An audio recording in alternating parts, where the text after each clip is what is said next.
Hoj, dragi starši. Dajmo govoriti danes malo o stiku. To je tako, a ne rečem, dajmo, že dolgo nismo.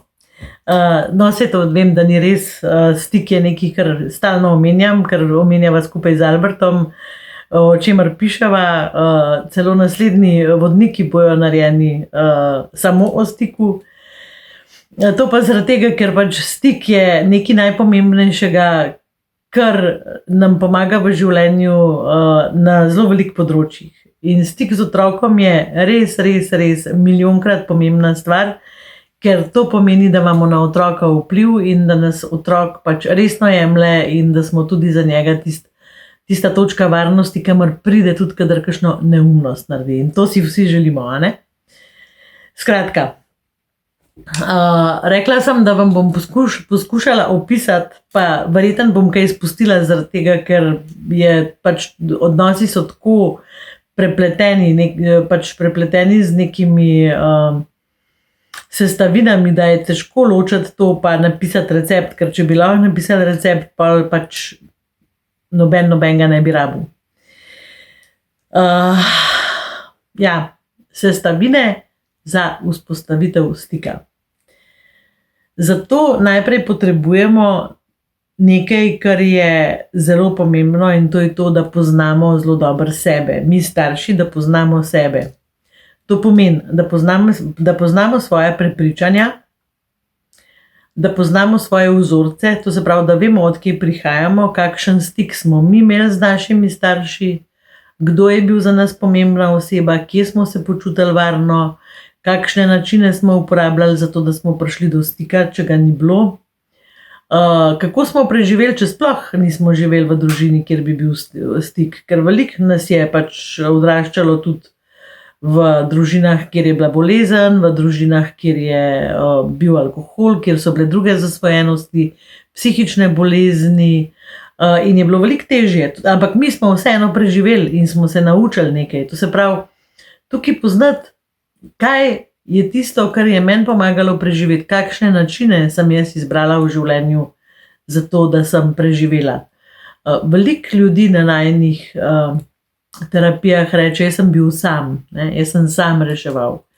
In potem, ko prideš v nek odnos z nekim partnerjem, ki se pojavijo še otroci, je to samoto težko prekiniti. To se pravi, ste tukaj v redu, a potrebujete več te samote, a sploh ne znate narediti stika. To sem dala tako kot primer, zelo pomembne stvari. Skratka, prvi korak je, a se poznam, a vem, kakšna je moja zgodba stika iz preteklosti. Če niso bili starši tisti, ki bi mi to dajali, kdo mi je to dajal, kje sem se učila, na kakšen način sem se učila. Potem prepričanja, ki jih imam, a je preveč crkljanja narobe, a je to lahko škodljivo za otroka, telesni stik, a se spodobi, a se ne spodobi. Kako je z mojim očesnim stikom, a ga zmorem, a ga ne zmorem, a se počutim varno v očesnem stiku. To so vse sestavine, ki so nujno potrebne za stik z drugimi ljudmi, tudi z odraslimi. Pri otroku je pa to še posebej pomembno, ker ga tudi učimo, teh stvari. To se pravi, učimo ga za prihodnost. Ko v bistvu naredimo te stvari, tle pri tem vam zelo veliko lahko pomagajo videi, ki sem jih že posnela pač v preteklosti, in seveda knjiga iz Štekani najstniki in starši, ki štekajo, pa najvodila za najstarše.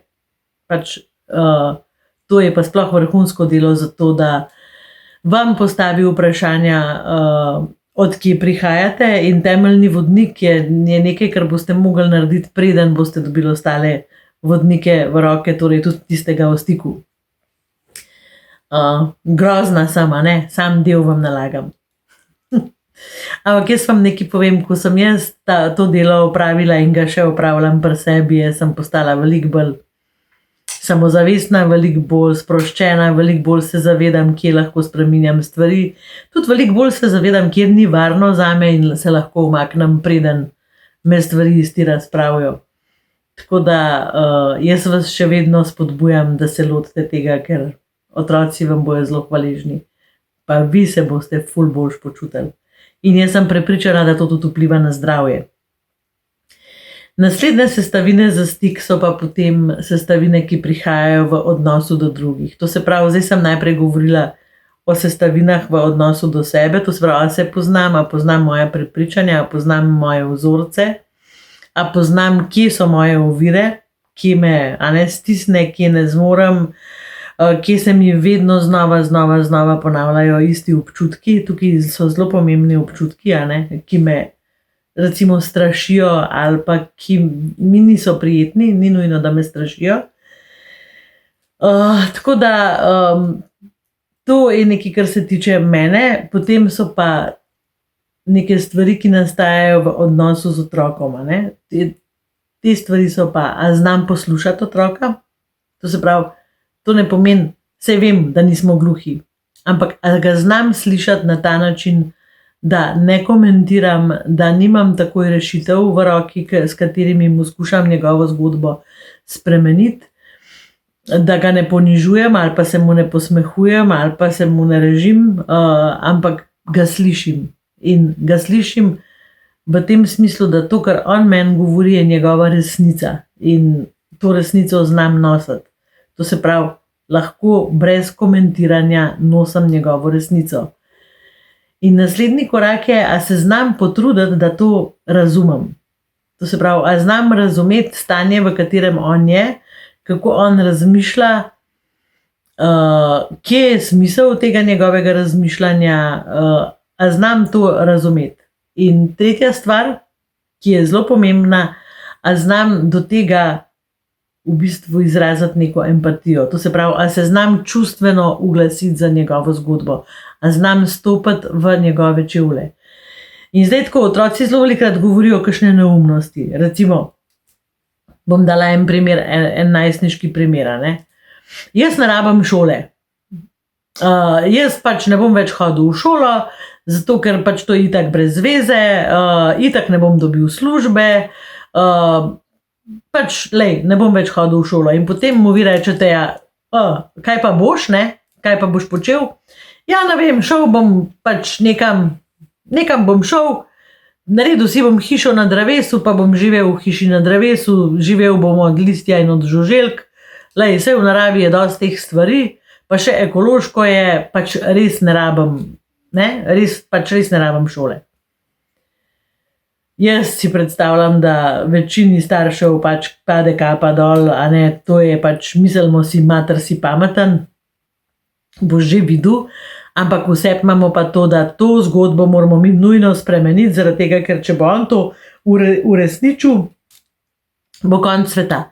In zdaj, če ga bomo slišali pa razumeli, bo on mislil, da se mi z njim strinjamo. Ne, to ni res. Skratka, on meni pove tako zgodbo in jaz ga poslušam in rečem, živel boš v hiši na drevesu. Ja, mami.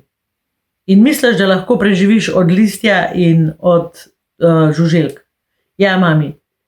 In zato ne rabiš šol. Seveda ne rabim šol, zakaj pa bi rabil šole? Ja, no, sej res ne rabiš šol. A bom jaz lahko kdaj k tebi na obisk prišla? Ja, ne vem, če boš toliko bedna, ker si zdaj pač že ne. No, jaz bi rada kdaj k tebi na obisk prišla, ker te bom pogrešala. Ja, sej vem, sej bom jaz tudi tebe. No, v redu. Skratka, sam da se bova še kdaj videla, je prav. Si predstavljam, da se, zdaj pa tisti del, ker sem rekla, da se čustveno oglasimo. Si predstavljam, da če si želiš, oziroma če lahko zamenjaš to udobje, ki ga imaš zdaj, za življenjem v hiši na drevesu in z listjem in žuželkami, da ti mora v šoli res biti bedno. Ja, mami, res mi je bedno in sploh ne vem, kako bom to dokončal, zato ker se res matram. Res se matram. Vem, da se matraš, pa slišim te, da se matraš, ampak jaz verjamem, da ti to si sposoben končati. Ja, sej vem, sej bom, sej nimam druge izbire. Tako se navadno ti pogovori končajo. Ko mi naše otroke slišimo, ko mi našim otrokom nekako pokažemo, da imajo pravico se tako počutiti, da jih razumemo, da se tako počutijo, da jim je šola bedna, tako kot je nam bedna kdaj služba ali pa ne vem, kakšna druga stvar, ki jo moramo narediti. Takrat oni v bistvu z nami zgradijo povezanost, takrat oni z nami zgradijo stik. In v tem stiku je doma zaupanje, in v tem stiku je doma tudi tista zgodba, da otrok pride k nam, kadar mu je težko. Zato, ker ve, da ga bomo slišali in da ne bomo z tega naredili drame. Lepo vas pozdravljam do naslednjega videa.